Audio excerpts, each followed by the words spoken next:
नेपाल, भारत र चीनको विवादका सन्दर्भमा अब यसलाई अलि ऐतिहासिक ढङ्गबाट नै थोरै हेर्दै हामी चाहिँ यसको चाहिँ समाधान कसरी गर्नेसम्म पुग्नुपर्छ जस्तो मलाई लाग्छ। सुगौली सन्धि एउटा पोइन्ट भयो। त्यसै गरी अर्को चाहिँ त्यस्तै खालको एउटा बिन्दु चाहिँ के हो भनेदेखि यो इन्डिया र चाइनाको युद्ध हो होइन।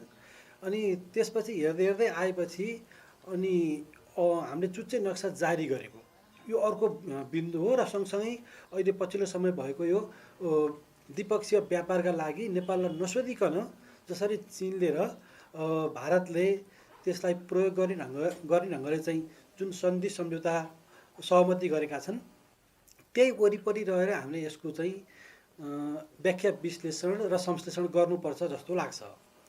सबैभन्दा पहिला चाहिँ 1860 भन्दा अगाडिसम्म ब्रिटिसले पटक पटक जारी गरेको उसले 1819 मा 1827 मा 1847 मा र 1856 मा पटक पटक नक्साहरू जारी गरेको रहेछ। र त्यो जारी गरेपछि कहाँ आएर चाहिँ त्यो चाहिँ नक्सा चाहिँ विवाद लिएर आएको देखिन्छ भन्दा 1860 को दशकपछि चाहिँ ब्रिटिसहरूले चाहिँ भारतको रणनीतिक स्वार्थको लागि त्यो नक्सालाई केही तोडमोड गरेको भन्ने कुरा ऐतिहासिक डकुमेन्टहरूले देखाउँछ होइन। त्यसपछि चाहिँ त्यसमा चाहिँ विवाद भएको जस्तो देखिन्छ। तर अब त्यो बेलामा मैले अघि नै भने त्यो बेलामा जल जमिन र हावा आकाश पनि यस्तो प्रोपर्टी होला भन्ने त्यो खालको मान्यता थिएन। त्यो भएर अलिअलि हाम्रो पक्षबाट पनि केही कमजोरी भयो होला। जब हामी त्यसकोमा जानकार भयौँ, हामी चाहिँ थप चाहिँ त्यसमा सचेत भयौँ, त्यसपछि नेपालले चाहिँ आफ्नो तर्फबाट पटक पटक त्यो चाहिँ आफ्नो दाबी पेश गर्दै आएको छ। अहिलेको चाहिँ वक्ता सरले पनि भन्दै हुनुहुन्थ्यो त्यो दिल्लीसम्म पुगेको थियो हाम्रो विवादहरू होइन, त्यो भन्ने छ। त्यसपछि चाहिँ इन्डियाले चाहिँ यसलाई रणनीतिक ढङ्गले चाहिँ प्रयोग गरेको चाहिँ अर्को पोइन्ट भनेको चाहिँ जब इन्डियाको र चाइनाको चाहिँ युद्ध भयो त्यो युद्धको बेलामा चाहिँ हामीसँग अलिकति अलि बढी हस्तक्षेपकारी ढङ्गले चाहिँ योजनाबद्ध ढङ्गले आएको चाहिँ त्यो बेलामा जस्तो देखिन्छ डकुमेन्टहरू हेर्दाखेरिमा। त्यो चाहिँ कस्तो भन्दा सङ्कट आयो जस्तो यो चाहिँ कस्तो भन्दा छिमेकमा सङ्कट आयो, माथि छिमेकमा कोहीको लास पऱ्यो, लास परेपछि लास उठाउने पैसा पनि भएन, तपाईँसँग पैसा माग्यो तर त्यो काम चलायो तर पैसा फिर्ता पछि तपाईँले माग्दाखेरि तपाईँले पैसा फिर्ता दिएन। ठ्याक्कै घटनाक्रम यस्तै जस्तो देखिन्छ होइन। एकदमै रणनीतिक उपस्थिति उसको कहिले भयो भन्दा जुन बेला इन्डियाको र चाइनाको चाहिँ युद्ध भयो त्यो बेलामा उसले त्यसलाई प्रयोग गर्यो, केही समयलाई भनेर प्रयोग गर्यो। नेपालले पनि त्यसलाई एक ढङ्गले उपलब्ध गरायो। त्यो पछि त्यो घटनाक्रम सकेपछि हामीलाई फिर्ता दिनुपर्ने ठाउँमा झन् त्यसले चाहिँ यो हाम्रो एकदमै रणनीतिक स्थान हो, यसलाई हामीले दिन सक्दैनौँ भन्ने तर्क भन्ने स्वार्थ राख्दै र यो चाहिँ हामीले पहिलेदेखि नै प्रयोग गर्दै आएको हो भनेर भोग चलनको तर्क अगाडि बढाउँदै यसलाई कन्टिन्यू आजसम्म चाहिँ यसले प्रयोग गरिरहेको छ। यो नै के हो त भन्दा एकदमै इन्डियन पक्षबाट भएको यसलाई चाहिँ एक हिसाबले भन्दाखेरिमा चाहिँ सैन्य अतिक्रमणै हो। हामी त्यो भाषा प्रयोग गर्न सक्छौँ किनभने सैनिकहरू राखेर त्यसलाई अतिक्रमण गरिएको छ। यो सैन्य अतिक्रमण नै हो। अब यो चाहिँ इन्डियाको पक्षको कुरा भयो। त्यसै गरी अब यो आजको हाम्रो यसमा चाहिँ अब यो चाइनाको पक्षको चाहिँ भूमिका के रहने, त्यो चाहिँ यसमा इन्भल्भ हुन्छ कि हुँदैन भन्ने कुरा पनि जोडिएको छ। सम्भवतः त्यो भूभाग यो तीनवटै चाहिँ मुलुकको चाहिँ एउटा चाहिँ जङ्क्सन पनि पर्ने र सीमाका ठाउँहरू पनि पर्ने। तर मेजर विवाद यसलाई हामीले दुई ढङ्गले हेर्नुपर्छ जस्तो लाग्छ। यो एकैपटक सल्टिने विषय हो होइन, यो चाहिँ प्रक्रियाले नै भन्ने कुरा हो। तर मलाई लाग्दा चाहिँ मलाई के लाग्छ भने सबभन्दा पहिला चाहिँ नेपाल र इन्डिया बिच भएको सीमा विवाद यिनीहरूले आफै सल्टाउन भन्ने चीन चाहन्छ है। उसले पटक पटक त्यो भनेको जस्तो पनि लाग्छ। उनीहरूले चाहिँ पटक पटक जारी गरेका वक्तव्यहरू हेर्दाखेरि त्यो देखिन्छ। सबभन्दा पहिला त्यो गर्ने, त्यो गरिसकेपछि दोस्रो फेजमा चाहिँ त्यो त्रिदेशीय बिन्दु भन्ने छ। त्यो त्रिदेशीय बिन्दु पहिल्याउनको लागि चाहिँ हामीलाई चीन अनिवार्य छ। तर गल्ती अहिले के भयो त भन्दा अहिले गल्ती कहाँनिर भयो, चीनको पक्षबाट पनि केही कमजोरीहरू भएका छन्, कूटनीतिक कमजोरी भएका छन्। त्यो के हो भने यो नेपालको भूमि हो भनेर नेपालले दाबी गरिरहँदा नेपाल पक्षलाई नै समावेश नगरिकन जुन व्यापारिक मार्ग प्रयोग गर्नको लागि उनीहरूले चाहिँ सहमति गरेका छन् त्यो चाहिँ चीनको तर्फबाट भएको गम्भीर कूटनीतिक त्रुटि हो, त्यो चीनले सच्याउनुपर्छ। इन्डियाको तर्फको त मैले भने त्यो त सैन्य अतिक्रमण नै हो, चीनको तर्फबाट भएको यो कूटनीतिक कमजोरी हो।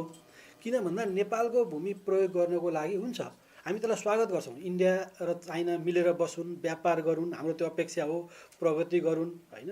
यो चाहिँ एकदमै इकोनोमिक ढङ्गले अगाडि बढिरहेका छन्, सम्बन्ध राम्रो होस्। उनीहरू सम्बन्ध बिग्रिँदा हामी कति अप्ठ्यारो स्थितिमा पर्छौँ त्यो हामीले बुझेका छौँ। तर हाम्रो भूमि प्रयोग गर्ने बेलामा हामीलाई चाहिँ सोधिनुपर्छ। नेपाललाई नसोधिकन गरिएको जुन यो सहमति छ त्यो त्रुटिपूर्ण छ। त्यो कारणले गर्दा यदि प्रयोग गर्ने हो भने हाम्रो अनुमति लिनुपर्छ त्यो भूमि प्रयोग गर्नको लागि। तर भूमि प्रयोग चाहिँ भयो कि होइन त परम्परागत ढङ्गले त भइरहेकै छ। किन भन्दा यो त ऐतिहासिक चाहिँ त्यो भूमि, त्यो कैलाश पर्वत त्यो आज मात्रै आएर थाहा भएको, आज मात्रै चाहिँ मानिसहरू आवत जावत गरेको त होइन नि, त्यो त सधैँ भइरहेकै छ। त्यो कारणले गर्दा त्यसलाई चाहिँ आवत जावत रोक्ने होइन कि उनीहरूले हामीलाई पनि त्यहाँ सहभागी गराएर त्यसलाई चाहिँ प्रयोग गरेतिर जानुपर्छ। त्यसमा चाहिँ चीनले पनि त्यो ढङ्गको पहल कदमी गर्नुपर्छ। त्यहाँ चीनको एउटा कमजोरी भएको छ। अब नेपालकै तर्फबाट चाहिँ हामीले के गर्नुपर्छ भन्दा 2-3वटा कुरा। नक्सा हेर्दा, ऐतिहासिक नक्साहरू हेर्दा त्यो हाम्रो हो। जस्तै त्यसमा अनि सन्धि जुन सुगौली सन्धि छ, सुगौली सन्धिमा के भनिएको छ, काली नदीलाई चाहिँ मुख्य, काली नदीको मुहानलाई मुख्य बिन्दु मानिएको छ होइन। यस्तो खालको चाहिँ गलत तर्क भइरहेको छ नि। नदीको मुहान के हुन्छ त, धेरै पानी आउने ठाउँ न हुन्छ। अघिको सरले पनि भन्नुभयो होइन। अन्तर्राष्ट्रिय चाहिँ मान्यताहरू र अन्तर्राष्ट्रिय विवादमा पनि के हेरिन्छ त भन्दा निर्णय गर्ने बेलामा चाहिँ सबभन्दा चाहिँ धेरै पानीको बहाव जहाँबाट आउँछ त्यो नै त्यसको मुख्य चाहिँ मूल हो, मुख्य ठाउँ हो भनेपछि त्यो अर्को पाटो रह्यो। सन्धि सम्झौताको कुरा अर्को रह्यो। र अर्को कुरो चाहिँ हामीले उनीहरूलाई केही समयलाई दिएको हो, त्योभन्दा पहिला त्यस्तो खालको उनीहरूको दाबी पनि गरेका थिएन, त्यो स्थिति पनि थिएन। जुन चाहिँ टाइममा हामीले उनीहरूलाई सहयोग गरेर दिएको हो त्यो कुरा पनि उनीहरूले चाहिँ सैनिक अतिक्रमणको रूपमा अहिलेसम्म कब्जा गरेर बसेका छन्। यी 2-3वटा तर्कमा हामी एकदमै अगाडि छौँ, हामी चाहिँ प्रश्न पनि छौँ र यो कुरालाई हामीले अन्तर्राष्ट्रियकरण गर्न पनि सक्छौँ।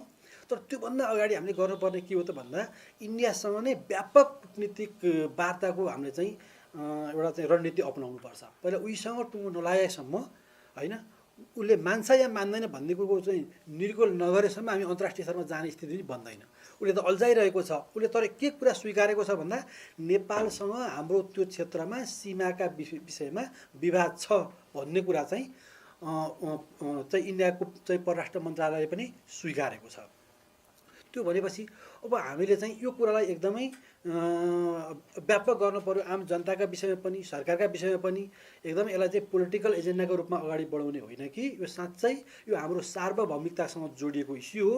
हाम्रो सार्वभौम मुलुकको एउटा पार्ट त्यहाँ अर्कोले आएर कब्जा गरेर बसेको छ होइन। त्यो कुरा चाहिँ नसल्टाएसम्म हामी कति कुरामा चाहिँ इन्डियासँगको चाहिँ द्विपक्षीय सन्धि सम्झौतामा हामीले चाहिँ रिजर्भेसन राख्नुपर्ने हुनसक्छ। साथै हामीले के भन्नुपर्ने हुनसक्छ भने भोलि कथम कदाचित इन्डिया भन्ने मुलुकलाई केही गरिकन कुनै सङ्कट आएर नेपालको भूमि प्रयोग गर्न पर्यो भने हामी त के हो त, हामी त 1000 पटक सोच्नुपर्छ नि त। हामी दिन सक्दैनौँ नि, किन दियो भने त सधैँ कब्जा गरेर बस्नु रहेछ। हामी दिन सक्दैनौँ भन्ने कुरा पनि उसलाई हामीले पटक पटक अवगत गराउनुपर्छ। सङ्कट आउला त, आउँछ नि होइन। हामीले भयानक ठुल्ठुला चाहिँ युद्धका सम्भावनाहरू देखिरहेका छौँ, मानवीय सङ्कट देखिरहेका छौँ, पानीकै सङ्कट देखिरहेका छौँ, जलवायुमा व्यापक परिवर्तन आइरहेको छ। त्यो बेलामा इन्डियालाई चाहिँ हाम्रो सहयोगै नचाहिने हो त हो। त्यो कुरा हामीले एकदमै कूटनीतिक ढङ्गले भन्नुपर्छ उसलाई होइन। हो भने हाम्रो व्यापक कूटनीतिक दबावको रणनीति अगाडि बढाउँदै होइन यसलाई चाहिँ एउटा निर्णायक ठाउँमा चाहिँ इन्डियासँगको यो सीमा विवादलाई पुर्याउँदै अनि त्यसलाई चाहिँ त्यहाँबाट आएको निर्णयकै आधारमा टेकेर हामी यसलाई अन्तर्राष्ट्रियकरणमा गर्ने दिशामा अगाडि बढ्नुपर्छ। र चीनसँगको सन्दर्भमा मैले 2वटा पक्ष भने, एउटा पक्ष इन्डियासँगको सीमा के अरे भूभागको सन्दर्भको टुङ्गो चाहिँ इन्डियासँगै मिलाउनुपर्छ हामीले, त्योसँग चाइना सहभागी हुँदैन। र चाइनासँग मिलाउने भनेको त्रिपक्षीय बिन्दुको सन्दर्भमा चाइना अनिवार्य चाहिँ पक्ष हो। त्यसपछि अर्को कुरो चाहिँ जुन चाइनाले चाहिँ नेपाललाई नसोधिकन जुन चाहिँ एउटा चाहिँ सहमति गरेको छ इन्डियासँग, त्यो कूटनीतिक कमजोरी चाइनाले सच्याउनुपर्छ। र हाम्रो दायित्व के हो त भन्दाखेरिमा चाहिँ हामीले 2-3वटा कुरा गर्नुपर्छ। त्यो एकदमै विकट छ। हाम्रो उपस्थिति त्यहाँ हुनु पऱ्यो नि त नि। यो सबै किन भइरहेछ भन्दा हाम्रो उपस्थिति कमजोर भएर भइरहेछ भनेपछि त्यहाँ चाहिँ जुन चाहिँ यो सीमासँग जोडिएको चाहिँ सुरक्षा दस्ताहरू त्यहाँ पुर्याउने, उनीहरूलाई चाहिँ रसद पानीको व्यवस्था पुर्याउने, त्यसपछि यो चाहिँ यो टिङ्करसम्मको चाहिँ जुन सडक बन्दैछ त्यसलाई एकदमै छिटो चाहिँ निर्माण गरेर चाहिँ सहज पहुँचमा पुर्याउने होइन।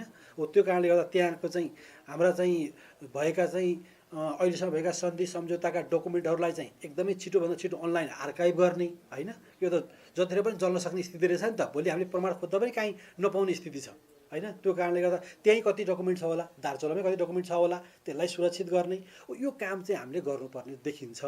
यो चाहिँ यसमा चाहिँ सरकारको पनि, आम जनताको पनि र अझ सम्बन्धित ठाउँकै जनताको पनि विशेष चाहिँ भूमिका रहन्छ। र हामीले तर प्रमाण त हामीसँग त कति छ, कति छ प्रशासनिक प्रमाण छ। किन हामीले चाहिँ त्यहाँ तिरेको, निर्वाचन गराएको, त्यहाँका मान्छेले भोट हालेको होइन। अहिले पनि हामीलाई एकजना सरले भन्नुभयो होइन, अहिले पनि त्यहाँ चाहिँ त्यो प्रक्रियामा सहभागी भएका मान्छेहरू अहिले पनि जिउँदै छन् होइन। त्यो कारणले गर्दा यी सबै आधारमा चाहिँ प्रमाणका आधारमा हामी धेरै अगाडि छौँ होइन। तर हाम्रो के चाहिँ पुगेको छैन भन्दा हाम्रो चाहिँ एकदमै भयानक कूटनीतिक दबाब चाहिँ हाम्रो कम भइरहेको छ। हाम्रो सार्वभौम मुलुकको एउटा चाहिँ सार्वभौम एउटा पार्ट त्यहाँ चाहिँ अलपत्र परिरहँदा होइन, त्यहाँ चाहिँ अर्काको चाहिँ कब्जा रहिरहँदाखेरिमा त्यो कुरालाई पोलिटिकल एजेन्डा बनाउने जुन पटकको प्रयास गरियो नि, त्यो आफैमा चाहिँ के छ भन्दा हाम्रो कूटनीतिक दबाबको चाहिँ त्यसैले चाहिँ हामी त्यसलाई खण्डित गर्छ होइन। अब वार्ताहरू भएका छन्, वार्ताहरू भएपछि वार्ताहरू कहाँ पुग्यो र वार्ता कसले चाहिँ अस्वीकार गर्यो भन्ने कुरा पनि आम जनताले थाहा पाइरहेको स्थिति छैन, भन्दैन होइन। यसमा त आम जनताको, सम्बन्धित पक्षको र अन्तर्राष्ट्रिय जगतको समेत चाहिँ एउटा चाहिँ शक्ति लिएर नै हामी त्यहाँ पुग्नुपर्ने हो होइन। यो त हरेक एजेन्डालाई चाहिँ राजनीतिकरण गर्ने र आफूलाई एकदमै राष्ट्रवादी बनाउने होइन एउटा आरोपहरू लाग्छ। अनि विषयलाई स्थानान्तरण गर्नु एउटा चाहिँ कडीको रूपमा प्रयोग गरेको जस्तो हामीले पटक देखेका छौँ। यति हुँदाहुँदै पनि जुन चाहिँ हाम्रो दाबीसहित संसदबाट चाहिँ हामीले चाहिँ यो चुच्चे नक्सा नै पारित गर्ने जुन ऐतिहासिक काम गऱ्यौँ त्यो आफैमा अभूतपूर्व छ। एउटा त्यसमै टेकेर हामीले धेरै चाहिँ वार्ता छलफलहरू र निर्णायक चाहिँ परिस्थितिसम्म हामी पुग्नलाई चाहिँ एउटा परिस्थिति त बनेको छ। तर त्यसपछि बिचमा धेरै कुरा सेलायो अनि अब कूटनीतिक दबावै पुगेन होइन। अनि आफू चाहिँ सत्तामा हुँदाखेरिमा चुप लाएर बस्ने, सत्ता गुम्ने भयो हुँदाखेरिमा फेरि त्यो एजेन्डा उठाउने, अनि विषयलाई स्थानान्तरण गर्नुपर्नेछ, जनताको मानसिकता अन्त्यतिर लानुपर्नेछ भने फेरि त्यो लिएर आउने जस्तो देखिन्छ। अब अहिलेको यो अभूतपूर्व चाहिँ बलियो भनिएको होइन, एकदमै अर्कै ढङ्गले आएको यो सरकारले पनि यो कुरालाई चाहिँ एकदमै अगाडि बढाएको छ, कूटनीतिक नोटसम्म पठाएको छ होइन। त्यसलाई त हामीले स्वागत नै गर्नुपर्छ। तर यसपछिका चाहिँ अरू विभिन्न स्टेपहरूमा पनि यो सरकार अगाडि बढोस्, त्यसलाई त्यही ढङ्गले चाहिँ समाधान गर्ने दिशामा जाओस्, सरकारलाई म शुभकामना दिन चाहन्छु। अब तर यसले पनि यसलाई चाहिँ एउटा राजनीतिक एजेन्डाकै रूपमा र विषयलाई चाहिँ स्थानान्तरण गर्ने रूपमा चाहिँ यसले उठाएको हो भनेदेखि यो चाहिँ खेदजनक छ। यसलाई चाहिँ अब कसरी बुझ्नुपर्छ, तपाईँको क्वेसन अलिकति टफ खालकै क्वेसन हो। मैले एउटा कुरा भनौँला होइन, सत्य अर्कै होला होइन। तर जुन मञ्चमा गएर पूर्व प्रधानमन्त्रीले जुन क्वेसन गर्नुभयो त्यो उपयुक्त मञ्च थियो कि थिएन भनेर अब हामीले पनि मूल्याङ्कन गर्नुपर्छ। चिनिया पक्षले पनि त्यसमा चाहिँ अब त्यो कति सान्दर्भिक थियो भनेर त्यसलाई अलिकति अर्थपूर्ण ढङ्गले उसले पनि हेऱ्या होला। र साथसाथै अरू पक्षहरूले पनि त्यसलाई एकदमै सेन्सिटिभ ढङ्गले बुझेको जस्तो चाहिँ त्यसपछि विकसित भएका घटनाक्रमहरूबाट चाहिँ अलिअलि सेन्स गर्न सकिन्छ।